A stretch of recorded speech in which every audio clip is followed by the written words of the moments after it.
Hey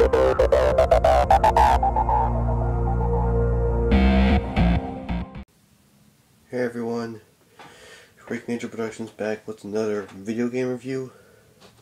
This time on The Amazing Spider-Man 2. Now, this is a pre-owned version.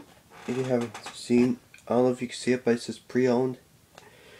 We have a nice picture of Spider-Man in front, on the back. Another nice picture of him with scenes from the game. Before I continue, I would like to apologize for not making any videos, because I'm actually pretty sick today. And I have this type of tea to help me out. You know, it's pretty tangy. But yeah, this game is made by Activision and Beenox, the same guys who made the first Amazing Spider-Man game, which I actually liked a lot more than this. Now, I'll just go through the pros on this game first. Let's put it down. Oops. Now, the pros for the actual game. The web swinging on the web swinging mechanic on it has been improved. So you can actually swing, so your webbing actually attaches to a building. Kind of like Spider-Man 2 for the PlayStation 2 and Spider-Man 3 that I played on the Xbox 360. Now this time for this game right here, you actually, the webbing is instead of pressing like the R2 button, you now have to press like R2 and L2 buttons on it, or I think it's R1 or L1, I'm not sure, on the PS4. But yeah, it's a really awesome game. It actually looks amazing. There are a bunch of costumes you can get from the game, and yeah, the fighting is actually really nice. Though one thing though, it's not close to the movie, and yes, I do like The Amazing Spider-Man 2 a lot more than the first one. I didn't even bother watching the first one because it just looked pathetic. The Amazing Spider-Man 2 looked amazing. Now, one of my major problems with the game is what they decided to do with it. Giving this game a reputation bar. What I mean by that is you get the choice either to be the good guy or the bad guy. Now, it would have been fine if it actually worked, because in this game, the reputation bar does not work. I mean, just the Infamous series, like Infamous 1, 2, and Second Son, it gave you the ability to be a good guy or a bad guy, since you have these powers that you don't know how to use with. And that worked. The same thing with The Elder Scrolls V Skyrim, one of my favorite games of all time. It didn't give you a reputation bar, but it made you a criminal and having the guards try to kill you if they see you. That worked. And Watch Dogs, the game that I have, that I did a review on. So check it. You can check that out on my channel. Sorry for my stuttering. I'm just not feeling well today, as I told you in the beginning, of the video. But anyway, Watch Dogs had a reputation bar that also worked. You could be a vigilante or a menace. If you know me, I choose to stay as the good guy, not just in real life, but in video games as well.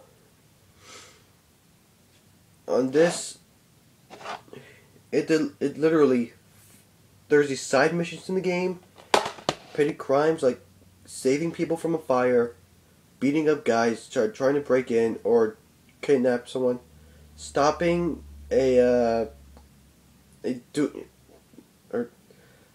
stopping a car chase, and I think there's another one I can't remember. Well, it's those three, mostly. And unlike the first game, this actually, the side missions, if you complete them, they automatically come back into their locations, and it's the exact same one every time. I mean, literally, the exact same one every single time. And it gets really irritating. Why is that? Because if you don't do the side mission in time, it counts against you, and it basically, the side mission disappears and it counts against you, making you a menace. I mean, really, Activision? What were you thinking? Why would you put that in? I mean, it does not work in a Spider-Man game. I mean, it kind of worked for Web of Shadows, and no, I don't have that game, but I have seen a walkthrough of it, and it kind of worked for Web of Shadows, since the symbiote actually tries to take over you, and you try to fight it. But really, it's just, the hero menace bar is not needed. Especially when you just want to swing around the city, only to have a side mission appear and count against you, making you a menace. That's one thing that really frustrates me, and at times even pisses me off. Since I just want to have a good time, just swinging around the city, and yeah, swinging around the city, just doing what I think is fun. But no, you have to literally force you. No, sorry. Again, sorry for my stuttering. Anyway, the game literally forces you to do these side missions in order to keep your hero reputation up. Now, I've been doing that a lot, and I'm at hero level 3. But yeah, I don't know why they thought that it was a good idea to put that in. I mean, Activision, if you're watching this, don't put that stuff in the game anymore. I mean, just leave the game as it is. No more hero menace bars at all. I mean, do it if you can find a way to make it work. But don't do it on a Spider-Man game. Do it in some other game. But, yeah. Another thing, Gwen Stacy's not in the movie. No, Gwen Stacy's not in the video game. And there's no scene where she actually dies, because she did die in The Amazing Spider-Man 2. Spoiler alert if you haven't watched it.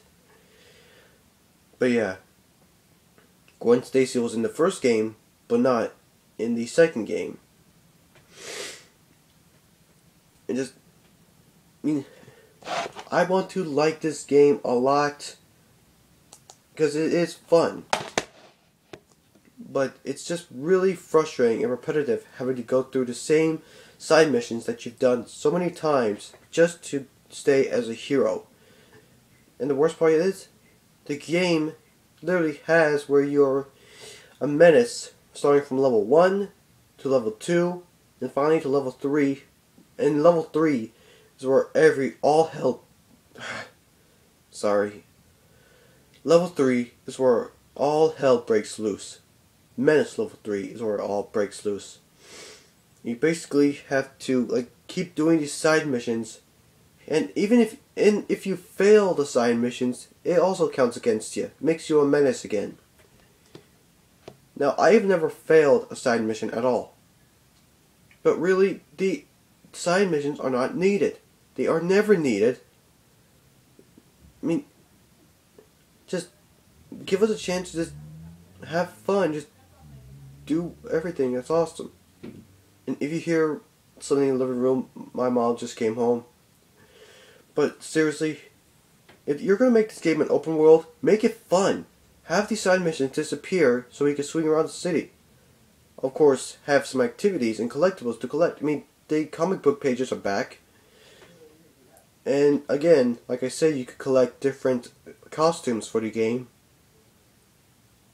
I mean, I almost have all of them, except for a few.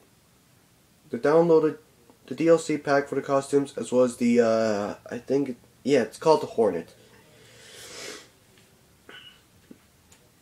It's just really frustrating to just try to have fun in the city, only to have it be disrupted by side missions, and if you don't do it, they start glowing, flashing red.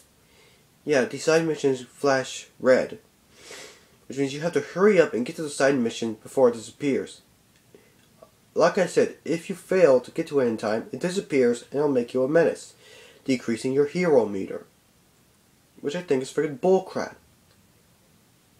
mean, so, but, yeah, there's not much pros about this game.